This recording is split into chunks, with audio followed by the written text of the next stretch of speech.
Hey everyone, welcome back. Thanks for joining us. Today, we've got a brand new story to share with you. So let's begin. It was quite by accident that I heard this. We had a group of our friends over, and as the night went on, we all kind of busted out into little groups. Some of us were in one room playing Texas Hold'em, and a couple of others were watching a Lord of the Rings marathon. I thought she was watching the movies, but she and one of her close friends were actually sitting in the kitchen drinking coffee and talking. Our group had run out of soda, so I got up to go to the kitchen to get drinks and a couple of snacks. As I'm rounding the corner, I hear my fiancée talking, and before I completely come in the room, I hear her clearly say, "Jason is great, but he will never be the lover that Bill was." She then follows it up with, "It's not really fair to Jason though, Bill was just really gifted down there, eh." At first, I thought about just walking back into the card game and pretending like we didn't have any extra soda or food, but I decided to kind of make a noise and go in. Her friend caught my eye as I was rounding the corner, and I could see her make a face to my fiancé, letting her know I was there. Of course she has no idea I heard her, and she just stops talking to her and asks me how I'm doing and if I'm having fun. I was tempted to say something like, "I'm having as much fun as someone who is not gifted down there can," but I didn't. I just said yes and proceeded to get my stuff and go back and finish the night. I just acted like nothing was wrong the rest of the night and went to bed. Needless to say, it messed me up. I mean, fucked me up bad. I've never been jealous or what you would call insecure about myself until that moment. I couldn't sleep that night, and I went through a myriad of emotions while lying there. At first, I was angry. Then I was humiliated. Then I was depressed. Then I was angry again. Look, I realize that the male ego seems stupid to women and even guys who are totally self-assured. I would have agreed with most of this prior to that night, but once it has been damaged, it is a bitch. I tried to hide any form of emotion about it or never let her know, but as the days went on, I just kept getting worse and worse. I was avoiding her at all costs, and while she was suspicious, she didn't really say anything. That is, until she attempted to be intimate with me a few days later, and I flat out rejected her. It wasn't a conscious decision on my part, by the way. I had made the decision on my own to just try to get over it and move on. But in the moment, instead of being sexually aroused, I felt deeply inadequate and ashamed.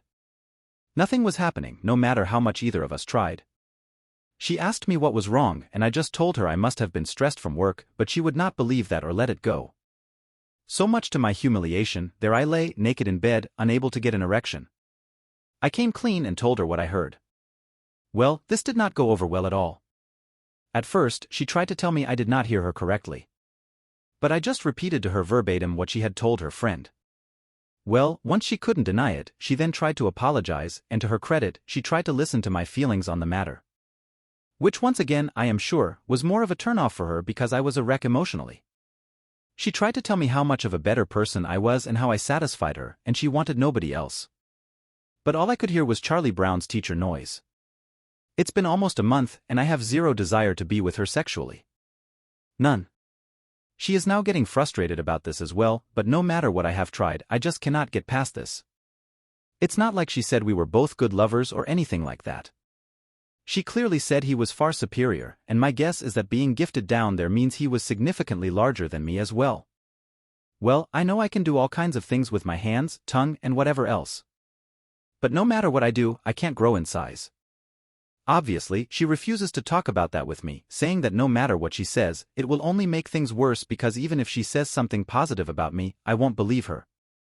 She's most likely right. Some backstory is here. He dumped her.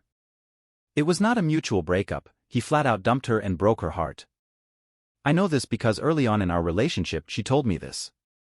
She said she wasn't ready to be serious about anyone because her previous ex left her and emotionally broke her. So this is not a case of me even being able to say, "Oh well, she's with me because she wants to be." If he hadn't dumped her, she would never have left him. Now I have no idea if, after all of these years, she would leave me for him if he came back, but I don't think she would. I just don't know what to do here. I can feel myself checking out of the relationship. I know this is petty as shit, but hearing the person you love tell someone else they prefer to have sex with someone else is just devastating to me. Her telling me all of my other good qualities has only made it worse because she is saying things that I think appeal to her and maybe other women, but being told I am a good provider and will make a great husband makes me feel like shit. Like, what would happen if I lost my good-paying job, or better yet, what if I were to get injured and couldn't make anything more than state assistance? Would she be there to support and help me? Basically, what I feel like right now is a really good friend who she was just allowed to have sex with. I know in my head that this is not correct, but in my heart, that is what I feel. Thanks for watching. If you enjoyed this video, don't forget to like, comment, and subscribe for more stories like this. See you next time.